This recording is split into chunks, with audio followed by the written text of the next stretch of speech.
Mesdames et messieurs, bonjour, chers frères et sœurs dans le Seigneur, que la grâce, la paix de notre Seigneur Jésus-Christ soit avec vous. Je voudrais ce matin m'entretenir avec vous sur un thème vraiment alléchant. Vous savez que nous vivons les derniers temps, alléluia, et les gens aujourd'hui, ils ont la démangeaison d'écouter des choses mielleuses. Les gens aujourd'hui se tournent vers les fables de ce monde. Les soi-disant pasteurs, révérends, prophètes, bishops, et j'en passe, ne cessent de vous entretenir sur le bien-être ici-bas. Il vous parle, alléluia, comment réussir sa vie ici-bas, comment prospérer ici-bas, comment aller de l'avant ici-bas. Tout est tourné sur ici-bas, sur la terre, chers frères et sœurs. Et beaucoup de personnes, pour ne même pas dire la plupart, la majorité de ces soi-disant prédicateurs, pasteurs, révérends, docteurs, tout ce que vous savez, alléluia, ne se focalisent pas sur notre identité propre. Ne se focalise pas aujourd'hui, alléluia, sur notre patrie, alléluia. Et aujourd'hui, nous voulons parler de notre patrie. Parce que nous savons que nous sommes tous étrangers en tant que chrétiens voyageurs sur la terre. Nous voulons parler de notre identité. Alléluia. Nous voulons parler de notre beau pays. Nous voulons parler, alléluia, de nos racines. Nous voulons parler de notre cité. Alléluia. Et c'est la raison pour laquelle je veux m'entretenir avec vous aujourd'hui sur le ciel. Ce sont des choses qu'on n'a pas l'habitude de toujours écouter. Alléluia. M'entretenir avec vous aujourd'hui sur les cieux. Alors, qu'est-ce que c'est que le ciel? Qu'est-ce que c'est que les cieux? Nous en parlerons. Que représente le ciel, les cieux pour nous en tant que chrétiens? Alléluia. Nous allons parler un peu de ce qui se passe au ciel. Alléluia. Vous savez, le ciel, la Bible donne peu de détails sur le ciel. Alléluia. Et c'est à partir de certaines expériences de beaucoup de personnes que nous allons, alléluia, tenir cette prédication au devant de vous. Alléluia. Donc, que Dieu vous bénisse. J'espère que ce message vous fera beaucoup de bien. Dans le nom de Jésus-Christ. Pourquoi est-ce important de parler du ciel? Oui, frère, parce que c'est le lieu, alléluia, où notre éternité va commencer. Oui, c'est là que notre éternité va commencer. Jusqu'à ce que on arrive maintenant à la nouvelle terre, au nouveau ciel. Donc, c'est là toute notre existence. Donc, il est important de savoir, alléluia, de quoi est régie notre demeure. Mais peu en parlent, parce qu'ils vous diront que bon, la Bible n'en parle pas trop. Mais il est important d'en parler pour donner plus d'assurance aux chrétiens qui sont déboussolés, qui sont désorientés, qui ne savent pas. Ils vont à l'église, alléluia, par simple motif de conscience. Alléluia. Mais beaucoup n'ont pas cette assurance parce qu'ils ne savent pas ce qui vient après la mort. Alors que juste après la mort, c'est là que tout commence. Toute cette belle expérience, l'éternité commence. Mais comme on n'en parle pas, comme on ne prêche pas là-dessus, les chrétiens ne savent pas. Ils se disent, c'est donc bonne conscience en allant, comme on le dit généralement, à l'église. Alléluia. J'ai rencontré des personnes dans des églises avec qui je pouvais échanger. Je leur parlais de la vie après la mort. Je leur parlais de l'éternité. Ils disent que ce sont des choses qu'ils n'ont jamais entendues. Pourtant, ils sont dans les églises, ça fait plus de 20 ans, 30 ans. Des choses qu'on n'a jamais entendues. Ils vous disent toujours, oui, tu vas vivre ton éternité. Oui, tu es sauvé, tu es sauvé, tu es sauvé. Vous entendez ça toujours, hein? Le salut là même, là, on va où? Ils n'en parlent pas. Mais comment régler ton foyer? Comment vivre en harmonie? Comment respecter les autorités? comment réussir, comment prospérer, comment tu vas être béni. Voilà. Voici les thèmes sur lesquels ils vous prennent, ils vous épatent. Et comme tout le monde aspire à ces genres de choses, à l'élévation, chercher à ressusciter, chercher à aller de l'avant, chercher à avoir des réalisations. Oui. Cherchez, on a des biens, cherchez à avoir des biens pour vous occuper des autres. Voilà. À quoi se résume aujourd'hui l'évangile de Christ? C'est pas ça l'essentiel. Alléluia. Vous voyez? C'est pourquoi quand Jésus est venu, il a commencé à prendre la prière à ses disciples. La première des choses, alléluia, dite par le Seigneur Jésus, c'est notre Père, qui est où? Pas nulle part ailleurs, au ciel. C'était vraiment primordial pour Jésus. Alléluia. Et nous en reviendrons. Jésus, quand vous allez prendre Jean 14, alléluia, il dit, je m'en vais auprès de mon Père, qui est aussi votre Père, afin de vous préparer des demeures, afin que là où je suis, vous aussi vous y soyez. C'était qu'on appelle le désir le plus ardent de Jésus, que là où il est, ses frères, ses enfants, les chrétiens, y soient. Mais aujourd'hui, les disciples de Jésus qui sont là, ne veulent même pas, alléluia, retourner auprès du Seigneur là pour être heureux pour toute leur vie. Ils ne veulent pas. D'autres veulent s'établir sur terre pour l'éternité. Alléluia. D'autres veulent rester dans la gloire de ce monde pour l'éternité. Regardez combien de prédicateurs parlent sur le ciel, sur les choses. Ils vont vous parler du surnaturel. Alléluia. Je vais parler du surnaturel. Bande de sorciers, bande d'occultistes que vous êtes. Tout le monde maintenant, c'est le surnaturel. Je vais vous bombarder aujourd'hui. Alléluia. Donc, chers frères et sœurs, ça c'est ma petite introduction. Il est important, alléluia, de parler de la venue du Seigneur. Il est important de parler de notre héritage. Il est important.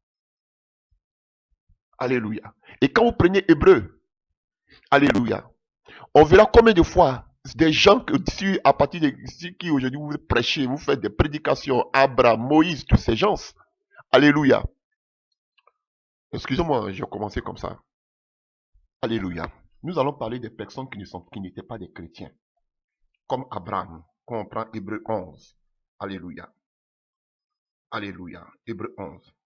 C'est par la foi qu'Abraham, lors de sa vocation, obéit et partit pour un lieu qu'il devait recevoir en héritage, et qu'il partit sans savoir où il allait.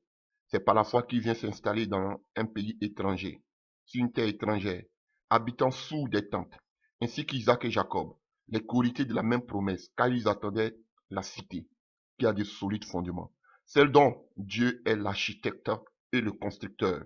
Alléluia. Allons-y, parlons aujourd'hui encore de d'autres personnes. Alléluia. C'est dans la foi qu'ils sont tous morts, sans avoir obtenu les choses promises, mais ils les ont vus de loin, crus et salués, reconnaissant qu'ils étaient étrangers et voyageurs sur la terre. Des véritables hommes de Dieu pieux reconnaissent qu'ils sont étrangers et voyageurs sur la terre. Mais regardez ces prédicateurs. Ils prêchent comme si le monde les appartient. Ils prêchent seulement que pour la gloire de ce monde. Ils ne se reconnaissent pas comme étant étrangers et voyageurs sur la terre. Voici la sorcellerie. Voici la sorcellerie qui mélange toutes sortes de messages, rien que pour avoir la gloire de ce monde. Alléluia. On continue. Et voyager sur la terre. Ceux-ci parlent ainsi, montrent qu'ils cherchent une patrie. Alléluia. Qui de ces prédicateurs cherche les patries? Aujourd'hui, ils ont déjà trouvé les patries. Les patries, c'est sur la terre. Alléluia. C'est pourquoi Dieu n'a pas honte d'être appelé leur Dieu, car il les a préparé une cité. Une cité. Et nous devons connaître quelle est cette cité pour nous les chrétiens. Quelle est notre destinée? Quelle est notre espérance? Quelle est notre demeure? Alléluia. Quel est notre héritage? Non, les chrétiens n'ont pas le temps de connaître leur héritage. Non, ça ne les intéresse pas. Tout ce qu'ils veulent, c'est maintenant. Manger maintenant. Être riche maintenant. Grossir maintenant. Ne pas se soucier du lendemain. Ne pas se soucier de notre cité. Ne pas préparer notre éternité. Ça ne les intéresse pas. Comment vous embobiner dans les prédications à dormir debout? Alléluia. Ça, ils le veulent. Mais nous serons toujours là pour vous traquer. Bande de faux prophètes, docteurs et autres.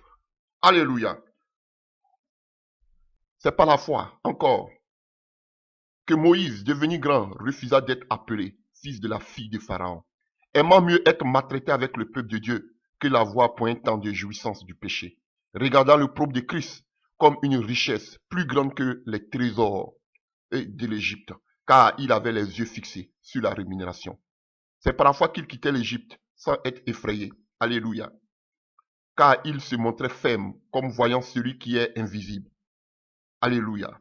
Vous voyez, chers frères et sœurs, il refusait même d'être appelé enfant de la fille de Pharaon parce qu'il ne voulait pas se pervertir dans le péché. Il regardait ce qui était à venir. Alléluia. Voici des hommes de Dieu. Je vous parle encore de d'autres frères. Et nous continuons encore. Et que dirais-je encore, car le temps me manquerait, pour parler de Gédéon, de Barak, de Samson, de Jephthé, de David, de Samuel et des prophètes, qui, par la foi, vainquit les royaumes, exerçaient la justice, obtint des promesses, fermaient la gueule des lions, éteignaient la puissance du feu, échappaient au tranchant de l'épée, guéris de leur maladie, furent vaillants à la guerre, mis en fuite des armées étrangères. Des femmes recouvrèrent leur mort par la résurrection, d'autres furent livrés au tourment et n'acceptaient point de délivrance afin d'obtenir une meilleure résurrection. Voici des personnes, alléluia, qui ont tout abandonné, qui acceptaient de souffrir, de mourir, d'être dénudés, rien que pour l'éternité. Mais aujourd'hui, vous n'en trouverez pas des personnes comme ça. Voici des personnes qui ne pensaient pas qu'à la terre. Vous n'étiez pas mieux que ces personnes. Génération pervertie, génération perdue, génération babylonienne. Vous faites sortir des livres, vous parlez contre Babylone, mais vous-même vous êtes dans Babylone. Alléluia. Des personnes des personnes d'hier, qui dénonçaient ce genre de choses aujourd'hui, qui se retournent, qui viennent demander pardon publiquement pour dire que j'étais dans des erreurs. Mais c'est là maintenant où vous êtes là, bande de rapaces. Alléluia. C'est là que vous êtes dans la Babylone. Quel livre vous écrivez sur Babylone? Les séductions de ce monde. Mais vous êtes dans la pure séduction. Vous êtes le premier même à être dans la séduction, corrompu. Vous avez maintenant un gros ventre. Des corrompus. Vous avez laissé la sainte vérité, la parole de Dieu, authentique, je vous dis, malgré le comportement des autres.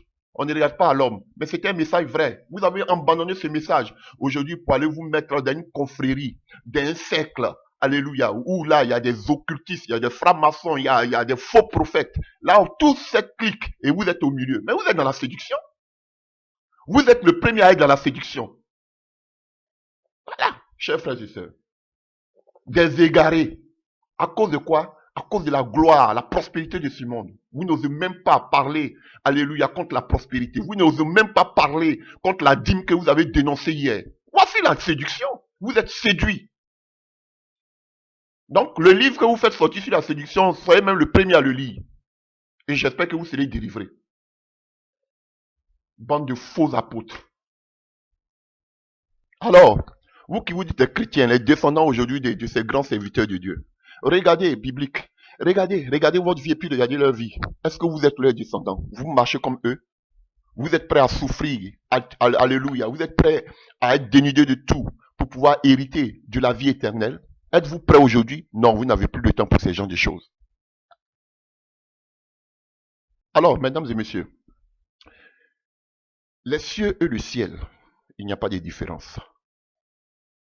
Partout dans les passages où vous allez voir les cieux, où vous allez voir le ciel, il n'y a pas de différence. Alléluia. C'est le même thème. Alléluia. Donc, quand vous attendez les cieux, le ciel, c'est le même thème. Alléluia. Donc, on peut dire le ciel ou les cieux. Pourquoi? Parce que, alléluia, dans la version hébraïque, le ciel ou les cieux, pour parler du ciel, là où Dieu réside, c'était toujours pluriel et c'était le mot Shamahim. Alléluia. Qui parlait de toute l'étendue du ciel. Là où vivent les oiseaux dans le ciel, qu'on trouve plus de 38 fois. Alléluia. Dans tout l'Ancien Testament. Là, quand on parle de la mer et de la terre, tout ça, c'était Shamahim. Alléluia. Voilà. Donc, où on parle de la pluie dans le ciel, tout ça, c'était le mot Shamahim. C'était au pluriel pour parler des cieux. Eux, ils parlaient plus des cieux dans l'Ancien Testament. Alléluia. Ils ne parlaient pas qu'on appelle du ciel, où on parle de la neige, où on parle des grêles. Alléluia. Tout ça, c'est Shamahin. Quand on parle des fenêtres dans le ciel, alléluia, que vous pouvez trouver dans le livre de Genèse 7 à partir du verset 11 ou Genèse 8 à partir du verset 2. Alléluia. On parlait toujours de Shamaïm, on parlait toujours des cieux. Alléluia. Quand on parle du soleil qui était dans le ciel, de la lune qui était dans le ciel, des étoiles du ciel, on faisait allusion toujours à Shamaïm. Alléluia. Quand on parlait du firmament, alléluia, on faisait toujours allusion aussi, alléluia, à Shamaïm. Quand on parlait de l'étang, qu'on appelle l'étang dans le ciel, alléluia, tout ce grand étang-là, on fait allusion aussi à Shamaïm. Donc, dans l'Ancien Testament, c'était toujours, alléluia, les cieux, le mot cieux qu'ils utilisaient. Ils utilisaient toujours le pluriel. Alléluia. Ils utilisaient toujours le pluriel pour faire référence au ciel. Alléluia. Et c'est à partir du Nouveau Testament que, avec la version grecque, eux, ils ont défini, alléluia, alléluia, ils ont parlé, il n'y avait pas le singulier dans la version hébraïque. C'est dans le Nouveau Testament avec la version grecque que maintenant ils ont divisé, alléluia, les cieux comme étant pluriel qu'on appelle Uranos. Et à partir du Nouveau Testament, la version grecque, on peut parler aussi du ciel au singulier on disait Uranoi. Voilà. Donc, c'est les mêmes choses, c'est les mêmes significations. Alléluia. C'est les mêmes, ils s'écrivent pas de la même manière. Alléluia. Mais, alléluia, ont les mêmes significations. Donc, c'est ce que je vais dire en ce qui concerne les cieux et le ciel. C'est les mêmes choses. Quand vous attendez le ciel ou les cieux, c'est la même chose. Ce sont simplement les versions qui diffèrent. Alléluia. Quand on parle du ciel ou des cieux, chers frères et sœurs, on ne peut pas parler de connaissance d'un modèle de connaissance naturelle et humaine, ou bien une image du monde que nous voyons, même à partir qu'on appelle tous ces satellites que nous voyons aujourd'hui alléluia, tout est dans le ciel, ou bien ces planètes, ou bien le cosmos, alléluia, voilà, ou bien notre galaxie, ou bien notre voie lactée, ça n'a rien à voir avec le ciel, quand on parle du ciel. Donc, ce n'est pas l'objet d'une connaissance, alléluia, des recherches. Le ciel, il est vaste et il dépasse notre entendement, chers frères et sœurs. Donc, chers frères et sœurs, alléluia. Nous voyons que le Seigneur, à maintes reprises, a parlé du ciel, le ciel réel, alléluia, qui n'est pas une création visible, mais qui se présente comme le lieu que le Seigneur lui-même est en train de préparer pour ceux qui croient en lui. Alléluia. Et dans lequel nous allons demeurer éternellement. Donc, cela nous concerne et nous devons chercher à connaître, alléluia, les choses, alléluia, du ciel. Alléluia. Voilà pourquoi, dans le livre de Colossiens 3, verset 1, Paul pouvait nous dire que si nous sommes ressuscités en Christ, nous devons chercher les choses d'en haut, à connaître les choses d'en haut, où Christ est assis à la droite de Dieu. Affectionnez-vous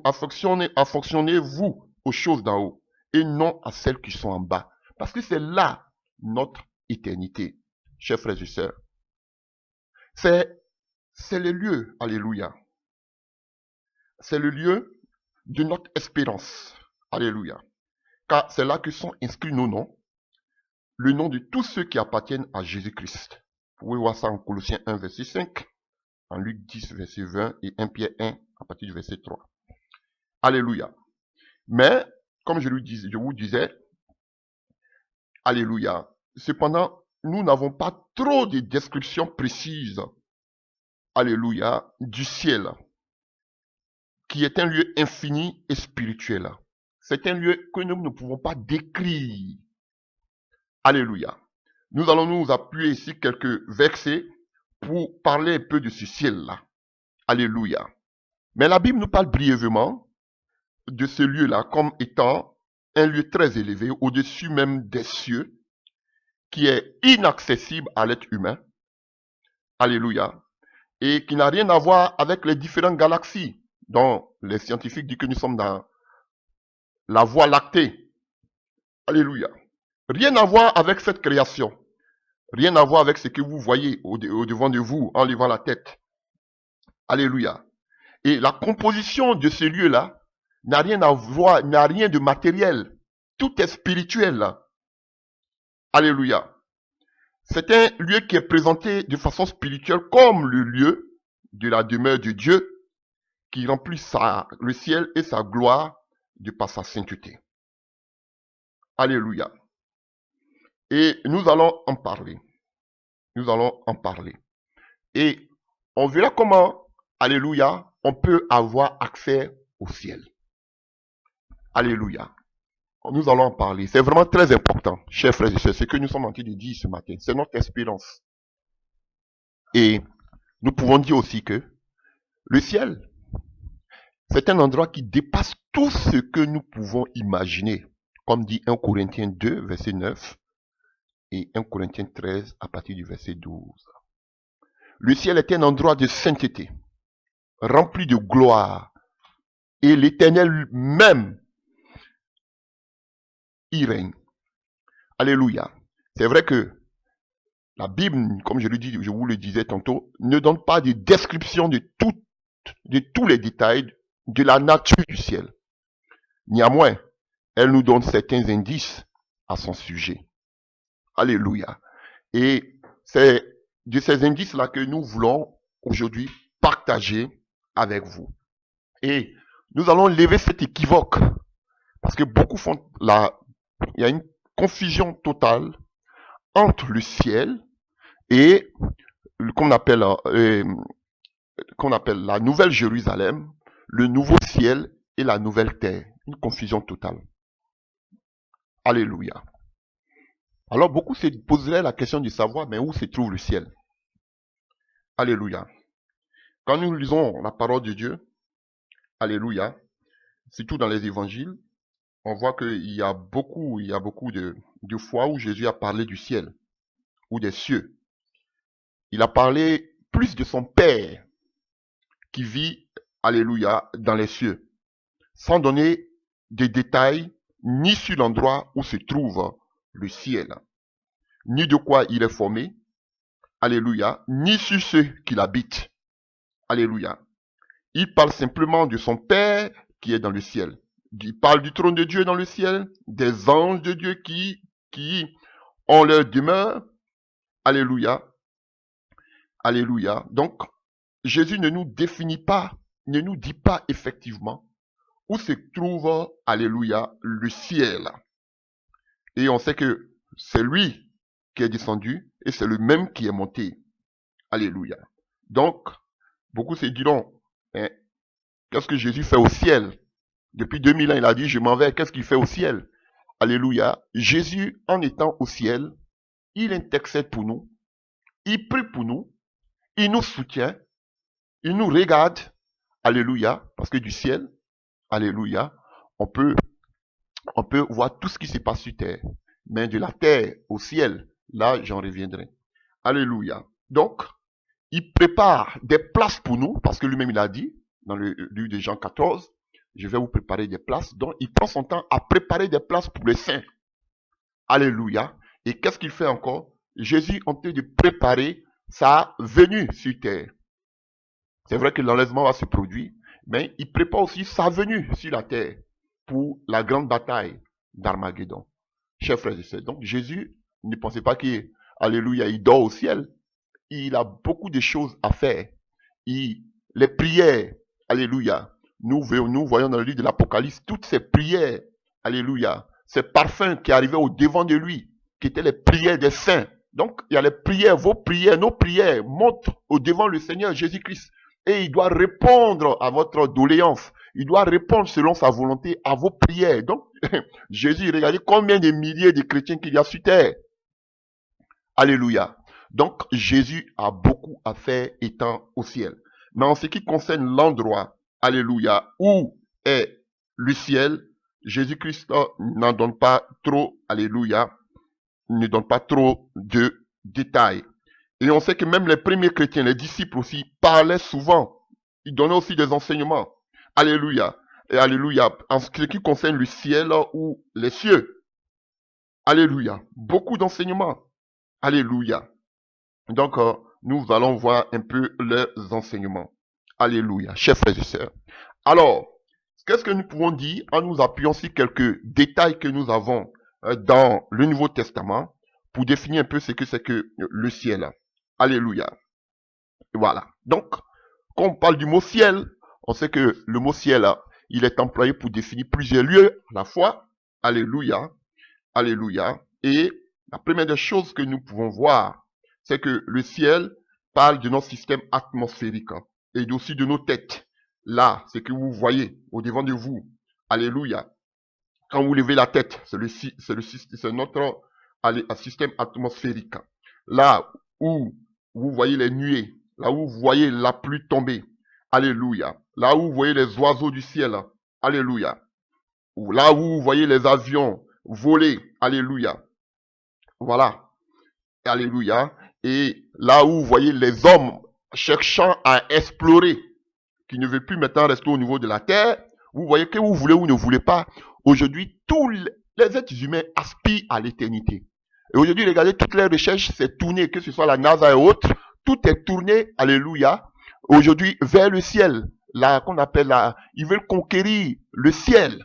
Alléluia. Voilà. Voyez ce qui s'y passe. Mais, il se limite seulement que à la couche atmosphérique. Notre système atmosphérique là. Alléluia. Vous voyez, chers frères et sœurs, parce que là, quand ils sortent du ciel de notre système atmosphérique, alléluia, maintenant qu'est-ce qu'ils cherchent? Maintenant qu'est-ce qu'ils font? Ils sont obligés maintenant de prendre des masques à gaz et consorts parce que là, ils n'arrivent plus à respirer. Comprenez que le ciel, même les chercheurs, les scientifiques disent que il y a plusieurs planètes, il y a plusieurs voies, il y a plusieurs systèmes qu'on appelle atmosphériques. Chers frères et sœurs, eux-mêmes ils le disent, il y a plusieurs galaxies. Donc nous sommes dans la galaxie de la Voie lactée. Eux-mêmes les scientifiques le disent. Il y a plusieurs planètes. Ils parlent aujourd'hui, je ne sais pas, peut-être combien de planètes, 7 ou 12 planètes, je ne sais pas. Alléluia. Toutes ces planètes-là, alléluia. Mais il y en a plus.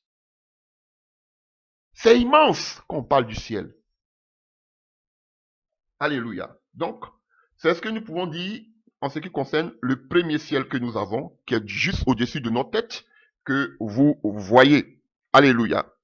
Alléluia. On a le deuxième ciel, alléluia, là où se trouvent les planètes, alléluia, qu'on appelle aussi le ciel sidéral, au-dessus de l'atmosphère où se trouvent les planètes, les étoiles, alléluia, alléluia, où il y a plusieurs galaxies, c'est l'espace, alléluia, qui est vraiment immense, alléluia, dont même les savants, alléluia, ne peuvent pas parler de ces dimensions, parce qu'eux-mêmes, ils sont dépassés, alléluia, voilà, donc,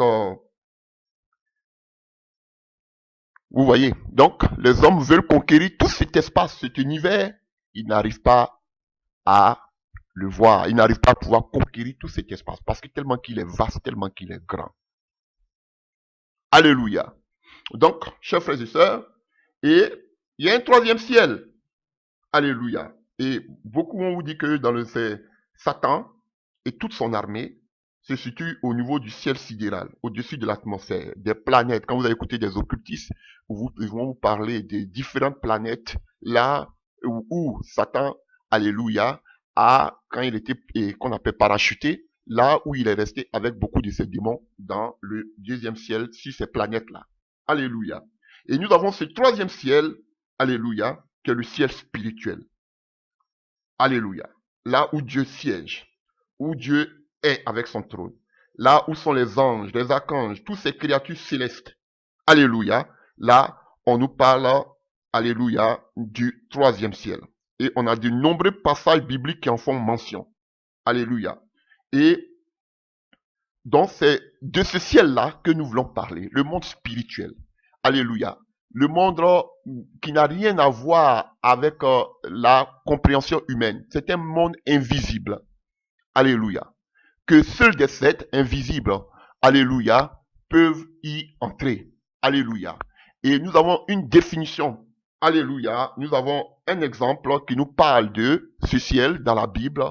Alléluia. C'est dans le livre de 2 Corinthiens 12, à partir du verset 2. Si vous voulez, on peut le lire. 2 Corinthiens.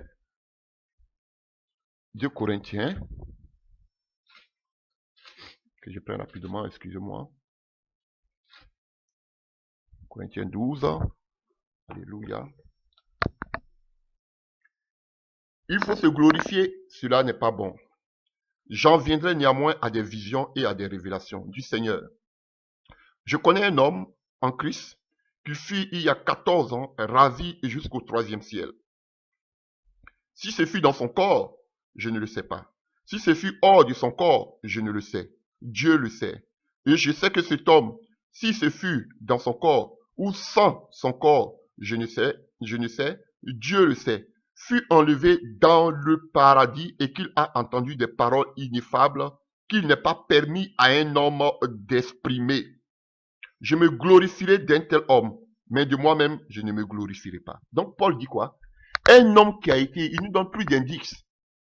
Paul dit, il y a une personne, un frère qui était ravi au 3e ciel. Alléluia. Comme vous voyez, on a en train de mentionner. Donc Paul nous donne un indice. Et Paul nous dit que ce 3e ciel, qui est un monde spirituel, alléluia, qui dépasse l'entendement humain, un entendement, alléluia, qui dépasse l'entendement humain, alléluia. Et il dit que il y a un frère qui allait là-bas et celui-là, il appelle le paradis. Donc le 3e ciel, Paul le considère comme étant le paradis. Paul le dit ici. Donc le 3e ciel, le monde de Dieu, il s'appelle le paradis. Il existe bel et bien. Chers frères et sœurs, il existe bel et bien. Ah oui. Alléluia. Seuls les morts en Christ y sont. Alléluia. Là où vivent les anges, là où est établi le trône de Dieu. J'espère qu'on ne fait que commencer. Il y a beaucoup de choses, beaucoup de détails à donner, chers frères et sœurs. Donc, Paul nous dit que pour un être humain, alléluia, et qu'il a entendu des paroles ineffables, qu'il n'est pas permis à un homme d'exprimer. Alléluia. Je me glorifie d'un tel homme. Voilà, Paul dit, il se glorifie d'un tel homme qui a eu cette expérience d'aller jusqu'au 3e ciel, qui était ravi au paradis. Voici d'un tel homme duquel, lui, le grand Paul, il peut se glorifier. Pas de ces soi-disant prophètes, pasteurs, révérends, docteurs qui vous prêchent de tout. La gloire de Dieu, la gloire du monde, la gloire de ceci, comment être prospère, comment réussir, comment... C'est pas de cela qu'il faut se glorifier. Paul se glorifie d'un tel homme à qui Dieu a fait la grâce de pouvoir voir l'éternité. Voici de tels hommes, des gens qui parlent du ciel, qui parlent de l'éternité. Voici de tels hommes dont on peut se glorifier. Pas des gens qui ont des messages, des femmes qui ont des messages seulement que sur la terre. Je dis que ce sont des paroliers, des diseurs de bonnes aventures. Je vous dis, je ne me glorifie pas de telles personnes, quelle que soit l'étendue de leur église, quelles que soient leurs annexes, quelle que soit la prédication. Vous me direz que moi, je suis jaloux, c'est vous qui voyez. Je ne me glorifie pas de telles personnes. Paul avait établi plusieurs églises. Lui-même, il a dit, il a travaillé plus que tous les apôtres. Mais il se glorifie d'un tel homme. Paul même n'a pas eu cette expérience. Paul a entendu seulement la voix du Seigneur sur la route de Damas. Mais Paul n'a pas eu cette expérience d'être enlevé au 3e ciel. Mais un tel homme comme Paul, qui a travaillé plus que Paul, Paul dit se glorifie d'un frère qui était ravi au 3e ciel. Voilà notre expérience. Alléluia. Et un homme, il a écouté des choses qui n'est pas permis à un homme, un être humain, de pouvoir comprendre. Parce que c'était des choses invisibles, des choses spirituelles. Voici le 3e ciel, le paradis. Alors, maintenant, je vais tacler un peu comme on appelle, les prédicateurs du surnaturel. Alléluia. On va parler un peu de ces faux prophètes, pasteurs et docteurs qui parlent du voyage, qu'on appelle du surnaturel. Vous allez voir que la plupart, on est dedans, hein, on va en parler du ciel, mais attendez. Vous allez voir que la plupart de ceux qui parlent du surnaturel, remarquez la plupart d'entre eux. Pourquoi ils n'en parlent pas? Pourquoi ils n'en parlent pas, frère? La plupart de toutes ces personnes qui parlent du surnaturel, ce sont des personnes qui font le voyage astral. Et vous avez vu que tout à l'heure, on a parlé du voyage, qu'on appelle du deuxième ciel, le ciel sidéral, là où se trouvent les planètes, les astres. Vous voyez, eux, on parle du voyage astral. Donc, ils ont la capacité d'arriver dans le monde astral, là où règne Satan et ses démons.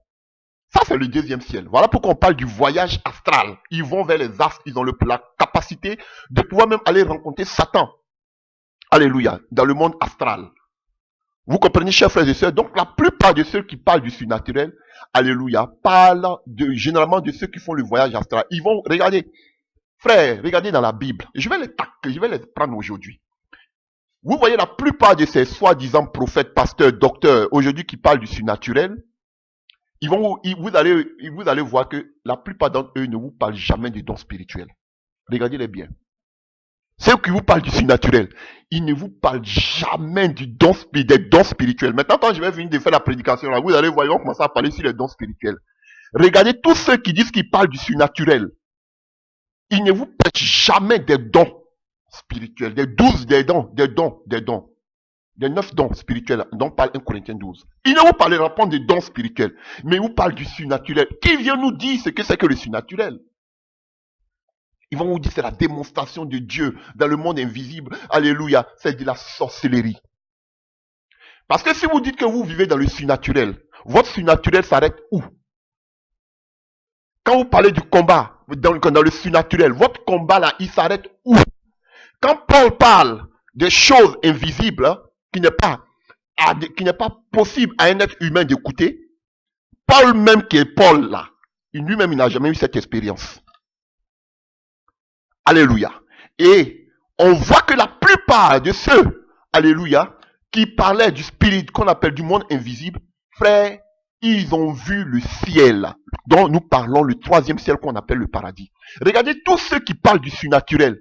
Est-ce qu'ils vous ont rendu une fois un témoignage pour vous dire qu'ils sont arrivés au paradis? Jamais. Ce sont des sorciers. Alléluia. Est-ce qu'ils vous ont dit une fois que le Seigneur leur a fait la grâce de voir au ciel? Non. Mais ils parlent de surnaturel pour cacher la sorcellerie qu'ils font, pour cacher le voyage astral qu'ils font. Quand ils parlent du surnaturel, ils parlent de quoi? L'opération de Dieu dans l'invisible. Frère, voilà pourquoi Dieu nous a donné des dons spirituels. C'est les dons spirituels, alléluia, qui nous montrent, qui nous mènent, alléluia, dans l'invisible. Des choses qu'on ne connaît pas. Il vient, il nous révèle comme une parole de connaissance. Alléluia. Il vient, il te parle de la vie de quelqu'un, alléluia, que toi-même tu ne connais même pas. Voilà pourquoi beaucoup d'entre eux vont aujourd'hui ouvrir le troisième œil. Alléluia. Pour te parler de ta vie, pour te dire ceci. Alléluia. Un homme qui a vécu dans le surnaturel, c'est quelqu'un qui a vu les choses invisibles. Qui vient nous dire ce qu'ils ont vu d'invisible? Vous qui parlez du surnaturel. Qu'est-ce que vous avez vu d'invisible? Venez nous en parler. Alléluia. Ils parlent du voyage astral. Sans vous parler des dons spirituels. Ils vont vous parler, généralement ceux qui vont vous parler du voyage astral, vont vous parler du ministère des anges. Alléluia. Pourquoi? Parce que dans le monde astral, ce sont les démons qui travaillent, qui étaient des anges déchus. Donc ils vont vous parler, on n'est plus dans le ministère des anges.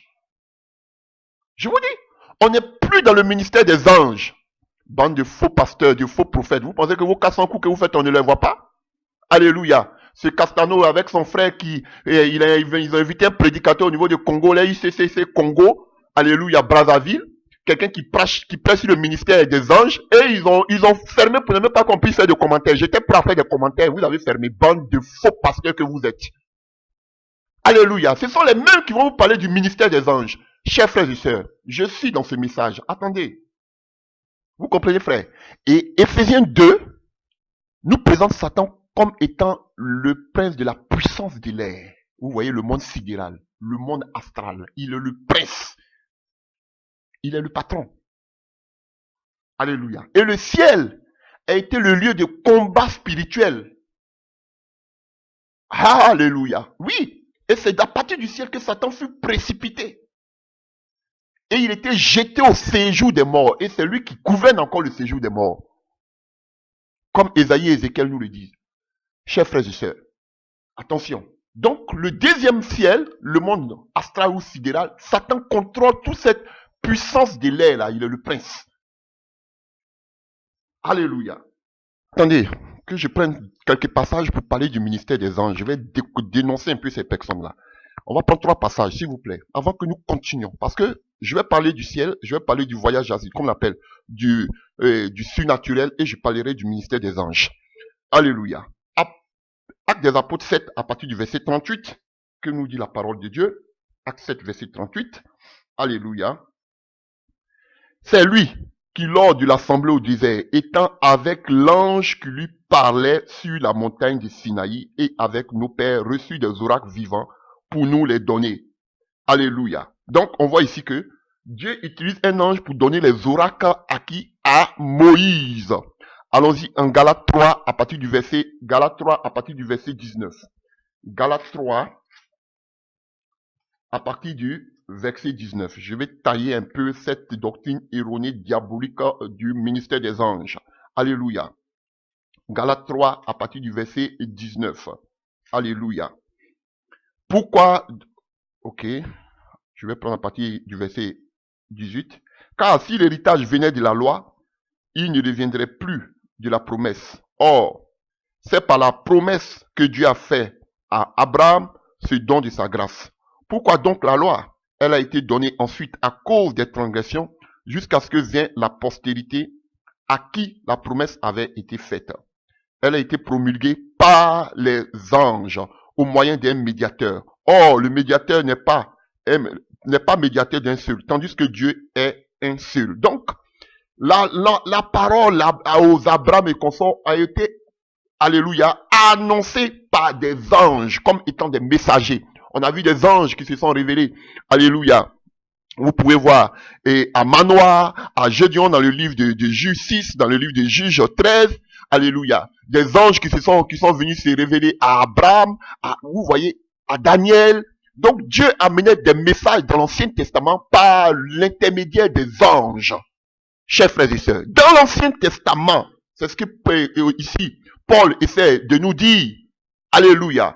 C'est ce qui, comme on appelle dans le livre que nous voulons de lire en Acte 7, que, alléluia, Étienne est en train de dire, dans le passé, Dieu parlait à ses serviteurs par des anges. Ce que d'autres vont appeler la théophanie en théologie.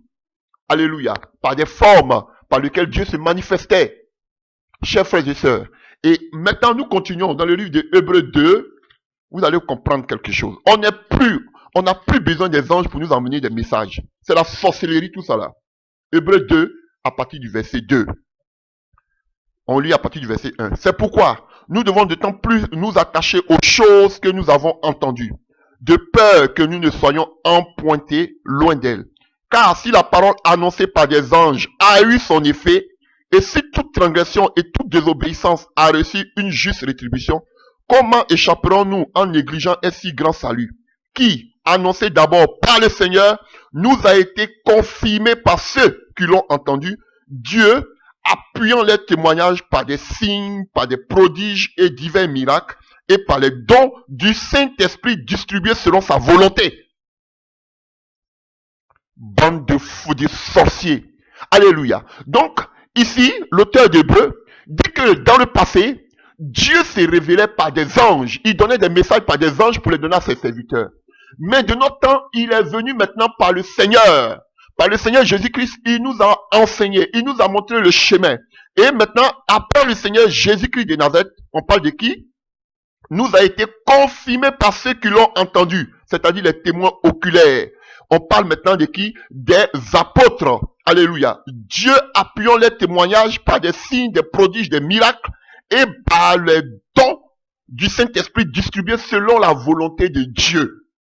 Donc frère, de notre temps là, même le Seigneur Jésus il est venu, il est parti. Maintenant c'est quoi? À partir du témoignage des apôtres, des témoins oculaires que nous nous appuyons. Voilà pourquoi Éphésiens va nous dire que, alléluia, lisons ça. Ephésiens 2 à partir du verset 20, qui nous dit, vous avez été édifiés sur le fondement des apôtres et des prophètes. Jésus-Christ lui-même étant la pierre angulaire, en lui, tout l'édifice bien coordonné s'élève pour être un temple saint dans le Seigneur. On n'a plus besoin d'anges. On n'a plus besoin d'anges comme dans l'Ancien Testament pour nous envoyer des messages, pour dire que l'ange te transporte. C'est la sorcellerie. Des faux prophètes, des faux, toute cette bande de Makoso, et puis toute cette clique de ceux qui sont si Kazarema, ces faux pasteurs, apôtres comme les King et Eric, des frères qui vont vous dire que les anges les transportent. Mais vous êtes des sorciers. Chers frères et sœurs, on n'a plus besoin du mystère des anges. Ici, aujourd'hui, vous avez vu ce qu'on vient de voir en hébreu?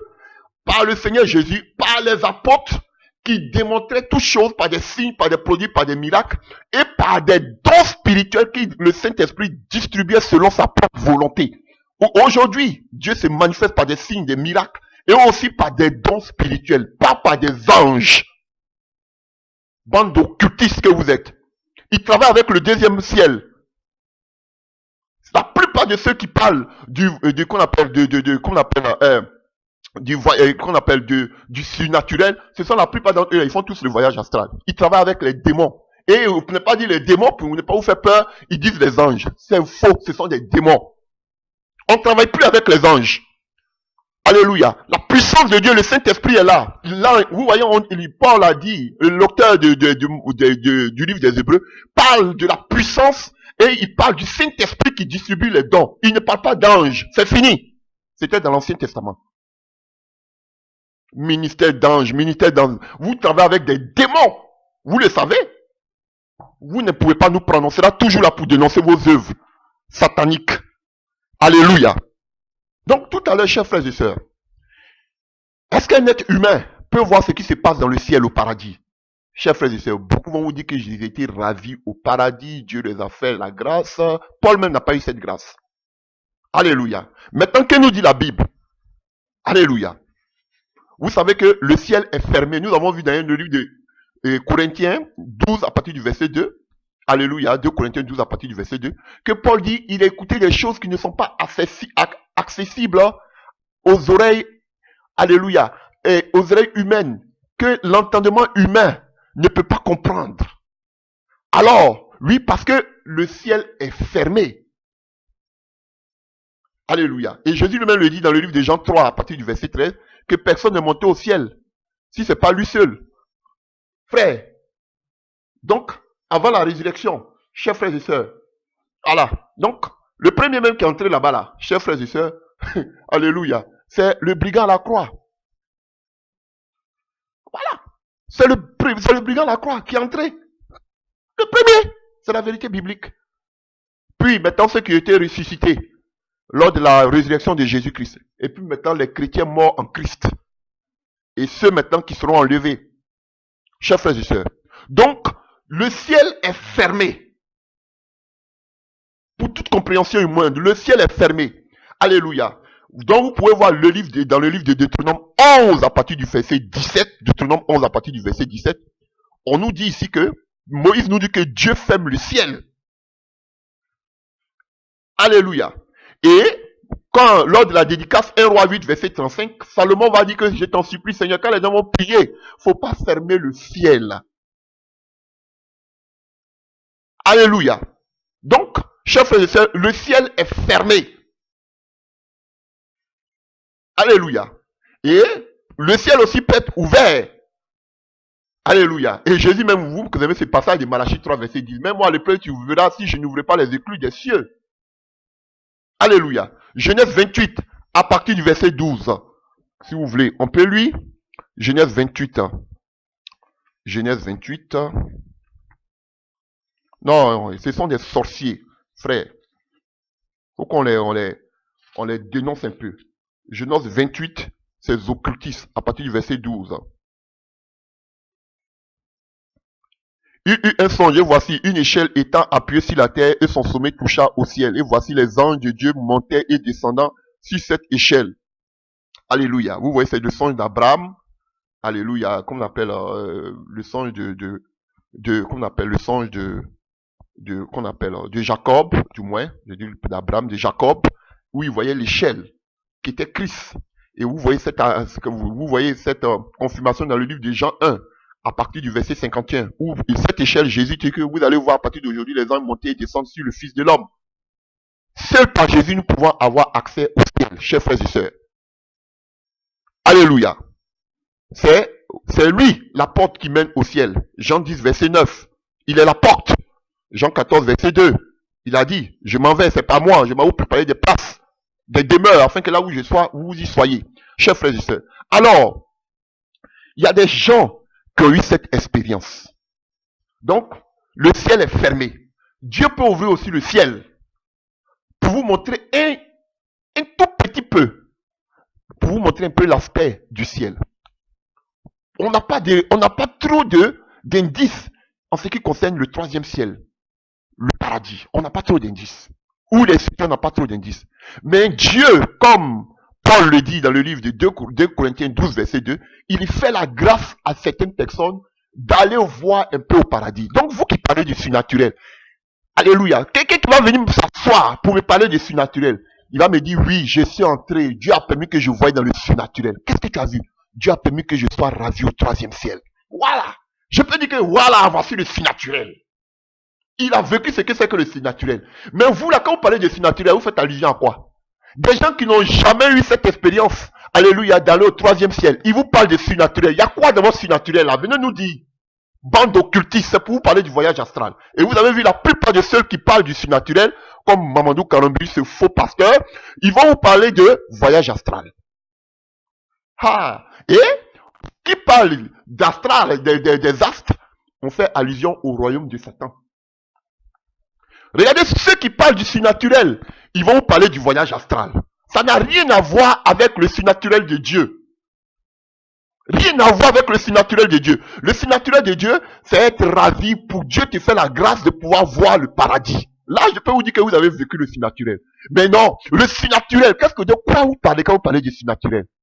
Voir la puissance, la démonstration. On n'a pas besoin d'aller dans le surnaturel pour faire la démonstration de Dieu. La démonstration de puissance. On n'en a pas besoin. Le Saint-Esprit, par les dons, se manifeste. Par des guérisons. Alléluia. Jésus n'avait pas besoin de qu'on appelle de sortir de son corps pour guérir les malades. Ni Pierre, ni Paul. Il n'avait pas besoin de ça. Donc, à quoi vous faites allusion lorsque vous parlez du surnaturel? De quoi vous parlez? C'est parce que vous parlez du voyage astral. C'est ce que vous êtes en train de camoufler, cacher. Sinon, pour guérir les malades, on n'a pas besoin d'opérer dans le surnaturel. Qu'est-ce que vous appelez opérer dans le surnaturel? Sortir de son corps pour voir la vie des gens, pour voir ce qui se passe dans le monde spirituel, on n'en a pas besoin. Même Paul n'a pas eu cette expérience. Paul n'a pas eu cette expérience. Et Paul dit, lui-même, il félicite un tel frère, il se glorifie d'un tel frère. Vous parlez de surnaturel, mais vous n'avez jamais vu le paradis. Donc, taisez-vous, bande de faux docteurs. Taisez-vous, adeptes du surnaturel. Avec tout à clic maintenant, comme les communants Marcel aussi, qui commencent à parler du surnaturel. C'est grave, chers frères et sœurs. Vous pouvez pas, nous on va veiller, vous ne pouvez pas nous emballer dans votre sorcellerie. C'est la sorcellerie pure et dure. Ce sont des occultistes. Alléluia. Qu'est-ce qui camoufle? Le voyage astral. Ils vont vous dire que l'ange m'a pris, il m'a fait sortir, l'ange m'a pris pour m'amener. Non, il voyage, il fait le voyage astral. Et quand ils vont dire ange, et puis on va trembler, parce que ce sont des êtres célestes. C'est la sorcellerie, frère. On n'a pas besoin, pour faire des miracles, des délivrances, des guérisons, on n'a pas besoin de vivre dans le surnaturel. Non, ce sont des dons à qui Dieu donne. Alléluia, le don des guérisons, Dieu te donne, tu n'as pas besoin de sortir de ton corps, tu n'as pas besoin d'opérer dans le surnaturel. Qu'est-ce que ça a à voir avec le surnaturel? Bande d'occultistes. On n'est plus maintenant, c'est plus les anges qui promulguent la parole. C'est fini. C'est pas Jésus-Christ et les apôtres. Donc, alléluia, c'est sur ceux-là, la doctrine des apôtres que nous avons édifiée. Nous sommes édifiés. Qu'est-ce que vous voulez nous enseigner encore? On n'a qu'à retourner encore dans l'Ancien Testament, parler encore des anges qui vont venir donner des messages. C'est la sorcellerie. C'est la sorcellerie. Remarquez, tous ceux qui parlent du voyage, du surnaturel, parlent du voyage astral. Alors qu'on sait que le monde astral est dirigé par Satan. La preuve, Mamadou Karambi parle du surnaturel, il parle aussi du voyage astral. Voilà. Rien à voir avec les dons spirituels. Ils ne vous parleront pas des dons spirituels. Remarquez-les. Alléluia. Ouvrez vos yeux, frère. L'heure est grave. Et vous respectez de telles personnes. Alléluia. Alléluia. Donc Dieu a fait cette grâce, alléluia, à certaines personnes de pouvoir voir un peu l'aspect du ciel. Alléluia. Et quand je vais les attraper encore, je suis sur vous aujourd'hui, vous les adeptes du surnaturel. Regardez, quand vous prenez toute la Bible, lorsque on voit Dieu me transporta, il s'appuie sur ces passages, Dieu me transporta, Dieu m'enleva, alléluia. Vous allez voir que partout où on voit que Dieu me transporta, Dieu m'enleva, c'est pour lui donner des révélations sur tout ce qui se préoccupe la terre. Dieu transporta Ézéchiel, il amena, alléluia, dans le temple. Vous allez voir, quand il dit Dieu me transporta, Dieu m'enleva, c'est pour lui montrer, surtout transporter, parce que Paul, il va parler de ravir dans 2 Corinthiens, alléluia, 10. Quand il parle de transporter, alléluia, c'est pour lui parler du peuple d'Israël, de la situation qui prévalait en ces lieux. Alléluia. Jamais, vous allez voir quand on transportait, il était transporté au 3e ciel. Non. Mais vous allez voir plutôt que pour parler du paradis, ceux qui ont eu cette expérience de parler du paradis, ils vont vous dire quoi? Je regardais, je vis. Alléluia. On voit. Dieu te permet de voir un peu l'aspect du paradis. Mais ton corps, ton âme ne peut pas aller au paradis tant que tu es vivant. C'est une expérience que Dieu te fait. Une vision. Oui, mais ton âme ne peut pas aller. Mais quand c'est transporté, Dieu peut te transporter pour voir. Et comme l'histoire de Philippe, il fut transporté, alléluia, vers l'eunuque. Alléluia. Mais pas transporté pour aller au ciel. On parle de ravi, Paul même parle de vision. Ah oui, chers frères et sœurs. Donc tu demeures dans ton corps et Dieu te fait cette grâce. Mais quand ils sont transportés, c'est pour parler seulement des choses de la terre. Mais quand ils sont ravis, quand ils ont la vision, Dieu peut leur faire la grâce d'ouvrir un peu. Et puis regardons. Alléluia. Alléluia. Prenons, je vais les décortiquer avant qu'on parle un peu du ciel. Alléluia. Parce qu'ils mettent la confusion, ces faux pasteurs. Regardez. Beaucoup ont eu cette expérience. Alléluia. Nous allons voir. Il y a un homme comme Ézéchiel. À Ézéchiel 10, à partir du verset 1. Vous allez voir, vous allez comprendre quelque chose. Ézéchiel 10. Vous voyez? Ézéchiel 10, à partir du verset 1. Il dit quoi? J'ai regardé et voici, sur le ciel, qui était au-dessus de la tête des chérubins, il y avait comme une pierre de saphir. Donc vous voyez? Il voit dans le ciel. Il dit, je regardais. Il n'a pas dit, j'ai été transporté. Il dit, je regardais. Vous voyez, quand Dieu te fait la grâce, il dit, je regardais. Et quand vous allez prendre la révélation, qui est l'Apocalypse, la révélation ne fait que parler, alléluia, du ciel. Du ciel. Quand vous allez, il est important que vous sachiez ce qui se passe au ciel. Quelle est notre demeure? Qu'est-ce qui se passe dans notre demeure? Regardez. Après, quand vous prenez l'Apocalypse, vous allez prendre Apocalypse 1, chapitre 1 jusqu'à 3, on parle des sept églises. Qu'on appelle là, les 7 églises. Alléluia. Après du chapitre 4 de l'Apocalypse ou de la Révélation, on nous parle du ciel. Alléluia. Apocalypse 8. Alléluia. Jusqu'à la fin. À chapitre 4, on nous parle de jusqu'à la fin du ciel. Apocalypse 8. On nous parle du silence dans le ciel. En Apocalypse, vous allez prendre tous les livres de l'Apocalypse. Alléluia. Je vis dans le ciel un ange puissant. Apocalypse 10. Alléluia. Apocalypse 12. Il y a eu un grand signe paru dans le ciel. Apocalypse 12, verset 7. La guerre dans le ciel. Apocalypse 12, verset 10. Le salut est arrivé du ciel. Alléluia. Vous voyez, vous prenez tout le livre de l'Apocalypse. Apocalypse 18, verset 1. Une étoile dans le ciel. Apocalypse 18, verset 9. Vous pouvez lire tout cela. Apocalypse 19. Alléluia. Verset 15. On nous parle seulement que du ciel. Apocalypse 20, Apocalypse 21. On nous parle seulement que du ciel. Alléluia. Et remarquez maintenant quelque chose. Pour pouvoir voir dans le ciel, il faut que quelque chose se produise. C'est une grâce que Dieu te fait. Regardez ce que se produit. Prenons, alléluia, dans le livre de l'Apocalypse 4, à partir du verset 2, vous allez voir quelque chose. Apocalypse 4, à partir du verset 2. Donc, ça n'a rien à voir le voyage astral. Ça n'a rien à voir le surnaturel. Ce sont des sorciers. Aujourd'hui, on les décortiquer. Apocalypse 4, à partir du verset 2. Regardez. Apocalypse 4, à partir du verset 1. Après cela, j'ai regardé. Vous avez vu, j'ai regardé encore. Et voici. On n'a pas dit que je sortais de mon corps ou bien un ange me transporta. Et voici, une porte était ouverte dans le ciel. Ah! Frère, le ciel est fermé aux humains, à l'entendement humain.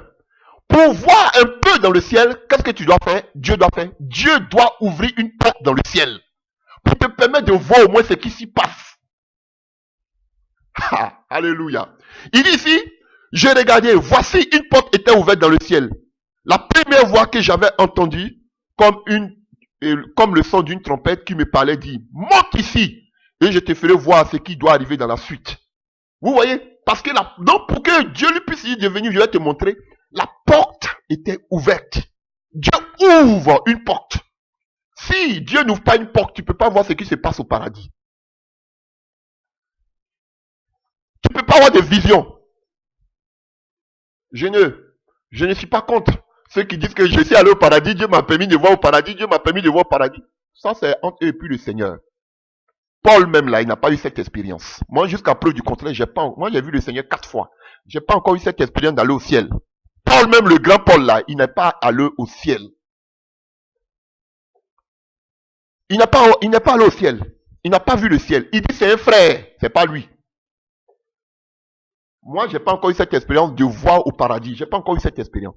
Il y a d'autres, eux, matin, midi, soir, eux, ils vont au paradis. Ils vont au paradis matin, midi, soir. Frère, avant que Dieu te fasse la grâce de voir le paradis, chers frères et sœurs, il doit ouvrir une porte. Je vous dis des mythomanes. Alléluia. Prenons encore un autre passage. Ça, c'est Apocalypse 4. Allons-y en Apocalypse 19. À partir du verset 11. Maintenant, tout à l'heure, on a parlé d'une porte qui était ouverte. Apocalypse 19, à partir du verset 11. Il dit quoi? Puis je vis le ciel ouvert. Alléluia. Il a vu le ciel ouvert. Alléluia. Vous avez vu? Quand Jésus-Christ de Nazareth fut baptisé, Jean-Baptiste dit quoi? Je vis le ciel ouvert, s'ouvrir. Vous avez compris? Le ciel était ouvert. Donc, quand on parle du ciel qui est ouvert, là, chers frères et sœurs, vous allez voir. Le ciel s'ouvre pour que Dieu te permette de voir les mystères qui se passent dans le royaume des cieux. Qui se passent dans le paradis. On ne parle pas du ciel ouvert pour vous montrer quoi?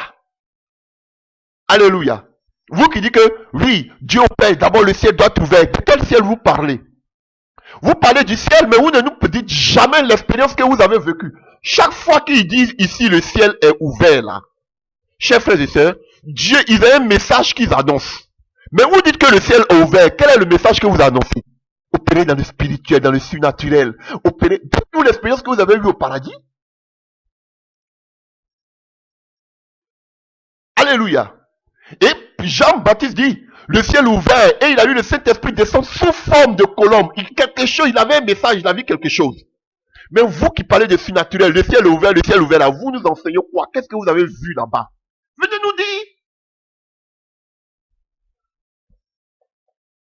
Vous voulez seulement nous mystifier. Alléluia. Ils veulent vous enseigner le voyage astral, la sorcellerie. C'est tout. Vous voyez? On prend ici par exemple Apocalypse 21 à partir du verset 10. Il me transporta en esprit sur une grande et haute montagne et il me fit montrer la grande ville, sainte, Jérusalem. Vous voyez? Plus montrer la grande ville Jérusalem. Même pour parler du ciel, il parle de ravi, on parle de ravi. Il dit je vis, une porte fut ouverte, le ciel fut ouvert. Donc il y a une porte d'abord qui s'ouvre et maintenant il y a le ciel qui s'ouvre. Ça c'est une grâce que Dieu fait à certaines personnes. Même Paul même n'a pas vécu cette expérience. Alléluia. Voyons encore deux passages. Alléluia. Allons-y d'abord quelque part. Même Ésaïe a vécu cette expérience. Allons-y d'abord quelque part. Je suis d'abord sur eux, frère. Voilà. Allons-y d'abord quelque part. Je m'en vais chercher Ézéchiel. Ézéchiel d'abord. Ézéchiel. Alléluia. Ézéchiel 1 à partir du verset 1. La 30e année, le 5e jour du 4e mois, comme j'étais parmi les captifs auprès du fleuve de Kéba, les cieux s'ouvrirent et j'eus des visions divines. Frère, il n'a pas fait le voyage astral. Il dit que le ciel s'est ouvert comme ça là. Il a eu des visions divines. Dieu ouvre comme un rideau et tu peux voir là-bas au ciel. Alléluia. Il n'a pas dit que j'ai fait le voyage astral. C'est la sorcellerie. Ce qui vous prêche aujourd'hui, qu'on appelle le surnaturel. Il dit le ciel s'est ouvert, le ciel s'ouvrit et il put voir. Vous voyez ici, dans l'Ancien Testament, on parle des cieux. Ça, c'est Shamaïm. Ah oui, chers frères et sœurs, ils nous ont blagué, ces gens-là, ces pasteurs-là, ces faux docteurs-là. Allons-y maintenant, on a lu des Actes des Apôtres. Actes des Apôtres. Actes des Apôtres 10, à partir du verset 11. Acte 10, à partir du verset 11. Alléluia. On parle de... Le lendemain, comme ils étaient en route et qu'ils s'approchaient de la ville, Pierre monta sur le toit vers la 6e heure pour prier. Il eut faim et il voulut manger. Pendant qu'on lui préparait à manger, il tomba en extase. Il vit comme extase, alléluia, ravi. Et il vit le ciel ouvert et un objet semblable à une grande nappe attachée par les quatre coins. Vous avez vu, Dieu lui donnait un enseignement. Il a vu le ciel qui était ouvert. Et Dieu lui donnait un enseignement. Venez nous dire quel est l'enseignement que Dieu vous donne, c'est le voyage astral. Ils n'avaient pas besoin de sortir de leur corps. Ils ont vu une vision. Et Dieu leur parle. Il ouvre le ciel. C'est pas le monde astral qui l'ouvre. Il ouvre, alléluia, ce qui est invisible. Et il les parle. Mais c'est pas régulier. C'est pas régulier. Paul n'avait pas ça tous les jours. Il a dit Paul, Pierre n'avait pas ça tous les jours. Quand même, frère. Arrêtez-moi ça. C'est la sorcellerie. Alléluia. Opérez dans le surnaturel, vous avez toujours l'œil ouvert. La personne vient, non, alors, comme tu viens de loin, comme je disait ce faux apôtre, faux prophète déguisé en apôtre qu'on appelle King Eric, quelqu'un qui cuit de loin, comme tu es quitté de loin, je vais prophétiser sur toi. Comment toi tu sais que, parce qu'elle est quittée de loin, en même temps, toi, en même temps, tu commences à parler sur elle. Alléluia. Le Saint-Esprit s'en fout si elle est venue du loin ou elle n'est pas venue de loin. Ça veut dire que déjà, toi, quand tu veux parler, tu parles. Tu as la capacité de voir quelqu'un et puis en même temps dire quelque chose sur sa vie. C'est la sorcellerie. C'est Dieu qui parle quand il a envie de parler. Bande de sorciers occultistes que vous êtes. Alléluia. Alors, prenons aussi Acte. Alléluia. Et à partir du verset 17 de Acte 10. Tandis que Pierre ne savait en lui-même que penser du sens de la vision qu'il avait eue. Donc c'était une vision que Paul avait eue. Et il va vous dire opérer dans le surnaturel. Ici on parle de vision. Bande de sorciers que vous êtes. Allez, on continue. Allez, Apocalypse 7, Acte 7. Alléluia. À partir du verset 56. Acte 7 à partir du verset 56. Alléluia.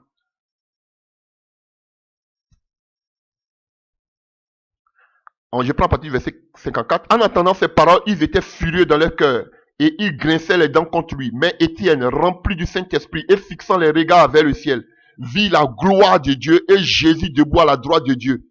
Et il dit, voici, je vois les cieux ouverts et le Fils de l'homme debout à la droite de Dieu. Il pouvait voir ce qui se passe au paradis. Pourquoi? Parce que les cieux étaient ouverts. Dieu te fait grâce que les cieux s'ouvrent. Pour que tu puisses voir ce qui se passe un peu. Un petit aspect du paradis. Frère, si tu n'as pas ça, tu ne peux pas, aucun humain ne peut voir au paradis. Aucun. C'est seulement Dieu te fait la grâce. Parfois. Donc, que ceux qui parlent du voyage astral là, qu'ils viennent me dire quelle expérience ils ont vécue quand Dieu a ouvert les yeux. Quand ils vont, eux, ce sont toujours eux qui opèrent dans le surnaturel, qui viennent vous dire l'expérience qu'ils ont vécue avec le Seigneur dans le ciel, au paradis. Qu'ils viennent vous dire cela. Alléluia. Vous, c'est vous qui voyagez matin, midi, soir, je suis au ciel, je reviens, je suis au ciel. Dormez là-bas en même temps et puis louez maison et puis venez chaque matin. Bande de mythomanes. Il faut cela pour que les gens aient confiance en eux, pour qu'on dise que ce sont des gens spirituels. Ce sont des mythomanes.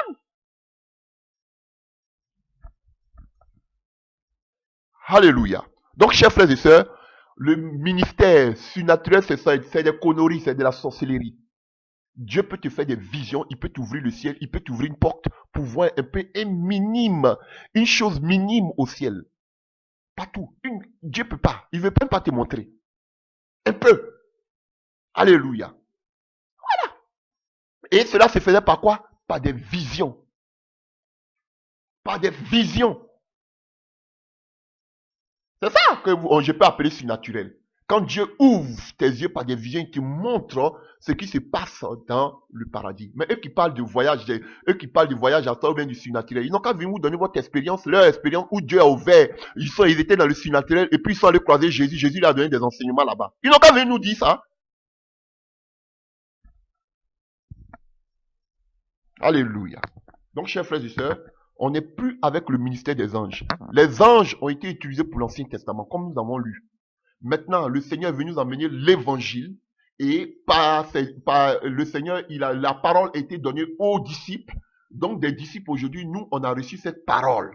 C'est fini. On n'a plus besoin d'anges encore pour nous annoncer l'évangile. Ce sont des sorciers. Comme ils ne veulent pas dire des démons, ils vont dire simplement, un ange m'a transporté, un ange a fait ceci, un ange, c'est la sorcellerie. Ça, c'est l'Ancien Testament. C'est fini. Des anges ne transportaient pas, alléluia, et qu'on appelle Pierre ni Paul, même, et qu'on appelle Philippe, il dit il fut transporté en esprit. L'esprit de Dieu l'a transporté. Ce n'est pas un ange encore qui l'a transporté. Arrêtez-moi ces conneries. Bande occultiste. Donc frère, c'est la première partie. Et sœurs, nous continuons.